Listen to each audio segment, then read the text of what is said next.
tama.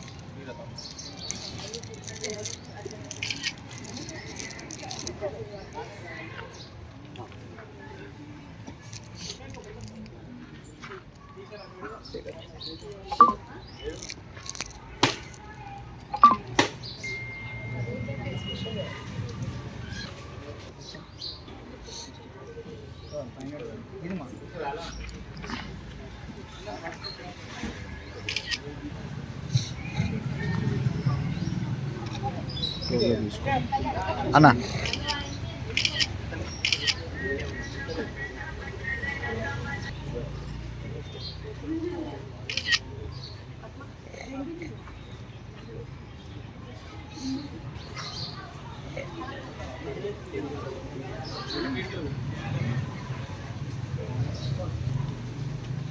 Bharat माता के जय, भारत माता के जय, वंदे मातरम, वंदे मातरम।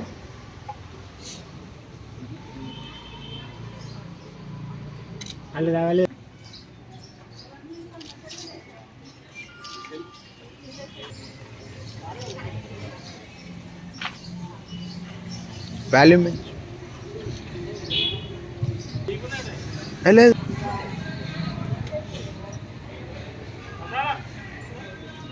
అరే ఉన్నాయిరా దాంట్లో.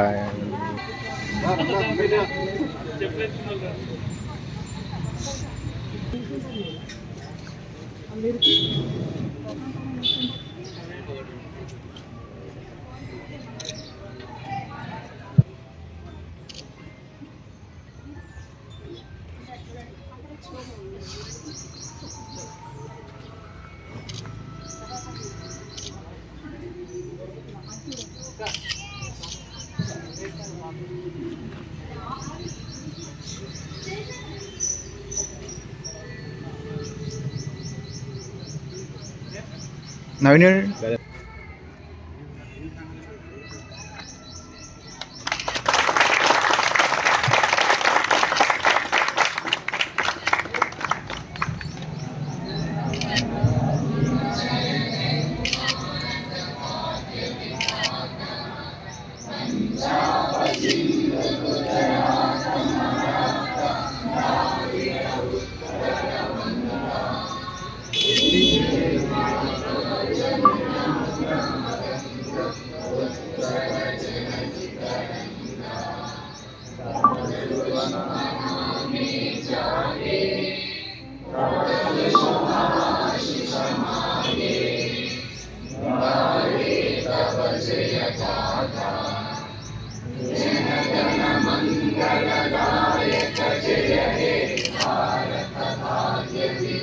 भारत माता की जय, जय जवान, जय किसान, जय जवान, जय किसान, जय हिंद, जय।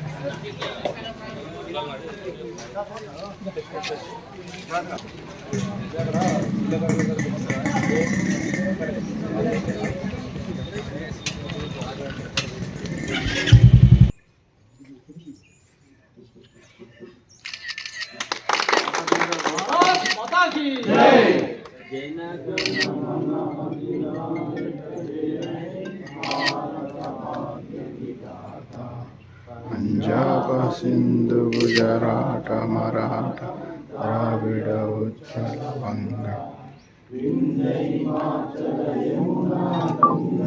ఉచ్చల జల వితరంగ శుభ నామే జాగే तब शुभ आशीष मांगे, गाहे तब जय गाथा।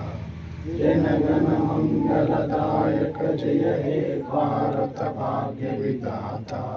जय हे जय हे जय हे जय जय जय जय हे। भारत माता की जय, भारत माता की जय। జగిత్యాల పట్టణ పరిసర ప్రాంత అదేవిధంగా నియోజకవర్గ ప్రజలందరికీ కూడా గణతంత్ర దినోత్సవ శుభాకాంక్షలు. మన భారతదేశం సకల మతాలకు, సార్వభౌమత్యానికి, సకల కళలకు, సకల సంస్కృతులకు నిలయం. అదేవిధంగా ఇదే రోజున ప్రపంచంలోనే గొప్పదైన పెద్దదైనటువంటి రాజ్యాంగాన్ని మనం నిర్మించుకోవడం జరిగింది. బాబాసాహెబ్ అంబేద్కర్జీ అదేవిధంగా అటువంటి మహనీయులందరూ కూడా ఆ కమిటీలో సభ్యులుగా ఉండి రాజ్యాంగాన్ని, అతి గొప్ప రాజ్యాంగాన్ని మనకు అందించడం జరిగింది. గౌరవనీయులు ప్రధానమంత్రి వర్యులు మోదీ గారి ఆధ్వర్యంలో దేశంలో ఉన్నటువంటి ప్రతి ఒక్క రంగంలోనూ కూడా అన్ని రాష్ట్రాలు వారి ఆధ్వర్యంలో ముందుకు వెళ్తూ ఉన్నాయి. అన్ని రంగాల్లో కూడా ప్రతి ఒక్క రంగం, రైల్వే కానివ్వండి, పోస్టల్ డిపార్ట్మెంట్ కానివ్వండి, విద్యారంగం కానివ్వండి, వైద్య రంగం కానివ్వండి, శాస్త్ర సాంకేతిక రంగాలు కానివ్వండి, ఈ రోజున మనం అతి గొప్పగా చెప్పుకునేటటువంటి చంద్రయాన్ 3 ప్రయోగం కానివ్వండి, సూర్యయాన్ ప్రయోగం కానివ్వండి, ఇలా ప్రతి ఒక్క రంగం అత్యంత మహమ్మారి అయినటువంటి కరోనా నుంచి జయప్రదంగా ముందుకెళ్ళడం కానివ్వండి, దాన్ని అధిగమించి ఇట్లాంటివి ఎన్నో మనం సాధించుకున్నాం.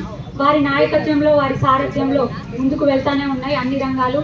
కానీ మహాత్మా గాంధీజీ, సుభాష్ చంద్రబోస్, అల్లూరి సీతారామరాజు ఇటువంటి గొప్ప గొప్ప మహానాయకులు, మహనీయులు ఎంతోమంది ప్రాణత్యాగాలు అర్పించి మనకిచ్చినటువంటి స్వతంత్రం, దాని తర్వాత మనం మన దేశంలో స్వేచ్ఛగా, స్వతంత్రంగా మనం జీవించడానికి మనకంటూ కొన్ని కల్పించుకున్నటువంటి హక్కులతో, నిబంధనలతో నిర్మించుకున్నటువంటి రాజ్యాంగం. మరి ఇంత గొప్పదైనటువంటి చరిత్ర ఉన్న భారతదేశంలో ఉన్నటువంటి మన తెలంగాణ రాష్ట్రం ఏ హక్కులతో, ఏ నియమాలతో ఒక స్వతంత్ర రాష్ట్రంగా ఏర్పడిందో అటువంటి హక్కులు మనకి ఇంకా లభించలేదు. ఎటువంటి హక్కుల కోసం మన సొంత రాష్ట్రం కావాలి అని మనం అనుకున్నామో ఆ హక్కులు మనకి ఇంకా సిద్ధించలేదు. నీళ్లు, నిధులు, నియామకాలు అనేటటువంటి 3 ప్రధాన నిబంధనలతో, 3 ప్రధాన హక్కులతో మనం స్వరాష్ట్రాన్ని ఏర్పరచుకున్నాం. కానీ స్వార్థపూరిత రాజకీయాలకు మనమందరము కూడా, రాష్ట్ర ప్రజలందరూ కూడా బలవాల్సిన పరిస్థితి ఈ రాష్ట్రంలో కనిపిస్తూనే ఉంది. అందుకే ప్రజలందరూ, మరీ ముఖ్యంగా యువత, దేశానికి వెన్నుముక లాంటి వాళ్ళు, భవిష్యత్ తరాలను ముందుకు నడిపించే వాళ్ళు, యువత, అదేవిధంగా మహిళామణులు, మరి వివిధ వర్గాలకు, రైతాంగం కానివ్వండి, ప్రతి వర్గాలకు చెందినటువంటి ప్రజలందరూ కూడా ముందుకు కదిలి ఆనాడు స్వతంత్రం కోసం మన మహనీయులందరూ కూడా ఏ విధంగా ఒక గొప్ప లక్ష్యాలను పెట్టుకొని ముందుకు కదిలి వెళ్ళారో, ఈరోజు మనం అనుభవిస్తున్నటువంటి ఈ స్వేచ్ఛ, ఈ స్వాతంత్ర హక్కులు మనకి ఏ విధంగా అయితే వారి ఆత్మార్పణ ద్వారా, వారి లక్ష్యాల ద్వారా, వారి నియమాల ద్వారా మనకు సిద్ధించాయో, మనము కూడా అటువంటి ఒక గొప్ప నియమాలను పుణికిపుచ్చుకొని మన స్వరాష్ట్రానికి, మన రాష్ట్రానికి మనం ఇక్కడ స్వేచ్ఛగా అన్ని విధాలుగా సౌకర్యవంతంగా బ్రతికేలా ఎటువంటి నియమాలతో ముందుకు వెళ్తే మనం అనుకున్నటువంటి హక్కులు పూర్తిగా మనకు సిద్ధిస్తాయో అటువంటి నియమాలతో మనందరము కూడా కలిసికట్టుగా ముందుకెళ్ళాలని మరొక్కసారి కోరుకుంటూ, ఈ అద్భుతమైనటువంటి, పవిత్రమైనటువంటి రోజు గణతంత్ర దినోత్సవం ఈ సందర్భంగా మరొక్కసారి మహామహనీయులందరినీ కూడా ముందుగా జిల్లా ప్రజలకు మరియు కార్యకర్త సోదరులందరికీ గణతంత్ర దినోత్సవ శుభాకాంక్షలు. ఈరోజు మన భారతదేశంలో ఇది పెద్ద రాజ్యాంగం. ఇది బాబాసాహెబ్ అంబేద్కర్ గారు మంచి రాజ్యాంగాన్ని మనకు ఇచ్చారు. ఆ వారి స్ఫూర్తితోని ఇవాళ భారతదేశం ముందుకెళ్తూ ఉంది. ఇవాళ విశ్వగురువుగా దీన్ని తీర్చిదిద్దే దిశలో ప్రయాణం జరుగుతూ ఉంది భారతదేశం. ఇవాళ మన ప్రియతమ ప్రధానమంత్రి గారు మోడీ గారు 370 ఆర్టికల్ కానివ్వండి, ఎన్నడూ 370 ఆర్టికల్ రద్దు కాదని చాలామంది హేళన చేసిన వాళ్ళు ఇలా 370 రద్దు చేసి చూపించిన వ్యక్తి మన గౌరవ ప్రధానమంత్రి నరేంద్ర మోడీ గారు. అలాగే రామ మందిరం వీళ్ళెప్పుడు కడతారు, ఎప్పుడు జై శ్రీరామ్ అంటారు తప్ప రామ మందిరం కూడా కట్టలేని వారని ఎంతోమంది మనను హేళన చేసినారు. ఇలా అటువంటి రామ మందిరాన్ని మనం న్యాయ పోరాటం చేసి న్యాయబద్ధంగా ఇలా రాముల వారి స్థలాన్ని దక్కించుకున్నాము. ఇలా భవ్యమైన దివ్యమైన రామ మందిరాన్ని మనకు ఈ దేశ ప్రజలకు చూపించడం జరిగింది. బాలరాముని ప్రతిష్ట కూడా దేశ ప్రజలందరూ కూడా గర్వంగా తల ఎత్తుకొని ఇవాళ మన ప్రధానమంత్రి నరేంద్ర మోడీ గారు ఇవాళ మన అందరికీ కూడా తల ఎత్తుకునేలాగా చేశారు. వారికి ఉదయపూర్వకంగా ఈ గణతంత్ర వేడుక సందర్భంగా వారికి ధన్యవాదాలు తెలియజేస్తున్నాను. ఈ అవకాశం ఇచ్చిన జిల్లా నాయకత్వానికి